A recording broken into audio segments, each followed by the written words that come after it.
the civilian population, they go south. When they go south, we give them humanitarian support. They're about a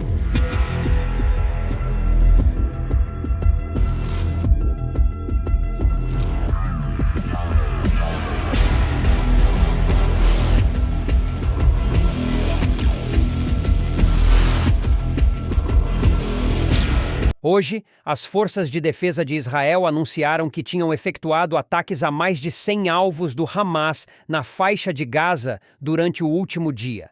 Além disso, destruíram uma série de instalações utilizadas pela organização terrorista. Esta ação ocorre num momento em que prosseguem os combates nas regiões centro e sul do território. Vários centros de comando do Hamas, locais de lançamento, depósitos de armas e outras infraestruturas foram alegadamente alvos das tropas aéreas, navais e terrestres em Gaza, segundo informações das tropas de defesa israelitas, IDF. Entretanto, as sirenes dos foguetes foram ouvidas na véspera na região que se situa a norte da fronteira com Gaza. Na cidade de Sderot, localizada no sul, um foguete atingiu uma estrutura, de acordo com um porta-voz da cidade. A cidade foi o local de aterragem do segundo foguete. Embora o edifício tenha sofrido danos em resultado da colisão direta, não houve relatos de feridos. Desde que o exército aumentou a sua autoridade sobre a faixa de Gaza, registrou-se uma redução drástica na quantidade de foguetes disparados. O exército, por outro lado, emitiu um aviso de que a organização terrorista ainda tem capacidade para disparar mísseis contra Israel. Durante as operações, o ministro da Defesa, Yoav Gallant, delineou a sua visão de um plano de 4 vertentes para a forma como a faixa de Gaza seria tratada após a conclusão da luta em curso com o grupo terrorista. O plano prevê que as forças de defesa de Israel tenham o controle militar total sobre a faixa de Gaza, mas que não haja qualquer presença civil no local. Um alto funcionário israelita apresentou pela primeira vez um cenário para o dia seguinte à guerra. O cenário deveria ser debatido mais tarde numa sessão do gabinete, mas foi apresentado pela primeira vez. Em vez disso, como resultado desta circunstância, seguiu-se um debate ruidoso e furioso, durante o qual os ministros da direita insultaram as forças de defesa de Israel. O exército informou que os membros da 404ª Unidade de Recolha de Informações de Combate da Força de Defesa Fronteiriça descobriram um grupo de operacionais do Hamas a tentar atacar um tanque da Força de Defesa israelita na área de Al-Bureij, situada na região central de Gaza. As forças de defesa de Israel divulgaram um filme do incidente, afirmando que os soldados iniciaram uma perseguição depois de os atiradores terem utilizado um drone e que os caças do exército lançaram um ataque aéreo quando os terroristas foram vistos a correr para um edifício. Ambos os acontecimentos ocorreram depois de o exército israelita ter divulgado a gravação.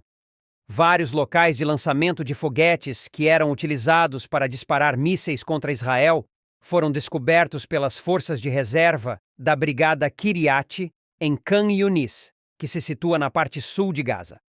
Como resultado das diferentes escaramuças que tiveram lugar na região, as Forças de Defesa de Israel, IDF, conseguiram destruir os lançadores e matar vários operacionais do Hamas. Além disso, as Forças de Defesa de Israel, IDF, informaram que concluíram com sucesso uma operação num bairro localizado na parte central de Gaza, onde descobriram armas, poços subterrâneos e casas que tinham sido armadilhadas. Soldados da Unidade de Elite de Engenharia de Combate Yahalom e da 646ª Brigada de Paraquedistas da Reserva têm conduzido operações na área durante a última semana. As forças de defesa de Israel referem-se a este bairro como o Bairro das Torres, devido às estruturas altas que aí se encontram. De acordo com as forças de defesa de Israel, IDF, as estruturas na área eram utilizadas como plataformas de tiro para mísseis antitanque e metralhadoras. O relatório afirma que os soldados entraram em combate com um número significativo de militantes do Hamas e conseguiram matá-los. Além disso, os soldados descobriram um número significativo de lança-granadas, edifícios armadilhados, túneis e dispositivos explosivos durante as operações no bairro. As Forças de Defesa de Israel, IDF, disseram que os soldados descobriram um laboratório químico e um armazém que eram utilizados para a produção de armas. Não há como os terroristas do Hamas fugirem porque Israel criou uma vasta rede na maioria dos túneis e na faixa de Gaza. Além disso, vários dos combatentes do Hamas, que estavam desgastados e fatigados, já não eram capazes de suportar a pressão que estava a ser aplicada pelos israelitas. Para salvar as suas vidas, um número significativo de membros do Hamas rendeu-se ao exército israelita. Muitos militantes entregaram-se às Forças de Defesa de Israel, IDF, desde o início do conflito. Os militantes estão a aperceber-se de que não são capazes de vencer esta luta um a um. Os engenheiros de combate foram, entretanto, responsáveis pela destruição das infraestruturas do Hamas, incluindo túneis na região. A situação humanitária em Gaza continua a ser considerada extremamente preocupante pelos palestinianos e pelas organizações de assistência estrangeiras. Na sexta-feira, imagens de Gaza divulgadas pela AFP-TV mostraram famílias que continuam a procurar refúgio dos tiros. Chegaram à cidade de Rafah, situada na fronteira sul, em carros superlotados de pessoas e a pé, puxando carrinhos de mão cheios de coisas. Fugimos do campo de Jabalia para Man, em Khan Younis, e agora estamos a fugir de Man para Rafah, descreveu uma mulher que não quis dar o seu nome. Estamos atualmente a fugir de Rafah para Man. Não temos água, nem eletricidade, nem comida. Rafah ficou sobrecarregada com o afluxo de pessoas, segundo uma porta-voz da Organização das Nações Unidas de Assistência aos Refugiados da Palestina, UNRWA. Estima-se que apenas 250 mil pessoas vivam na cidade. Atualmente, estima-se que sejam mais de 1,3 milhões, declarou Adnan Abu Hasna. De acordo com ele, notamos recentemente um grande colapso nas condições de saúde, e prosseguiu dizendo que as doenças se espalharam significativamente. Para abrigar os evacuados, o chefe do Comitê de Emergência do Bem-Estar, Ahmed Al-Sufi, declarou que havia uma necessidade imediata de 50 mil tendas. Durante este período, o secretário de Estado Antony Blinken, dos Estados Unidos da América, visitou a região para examinar estratégias para pôr fim ao conflito e transferir o domínio civil de Gaza para os civis.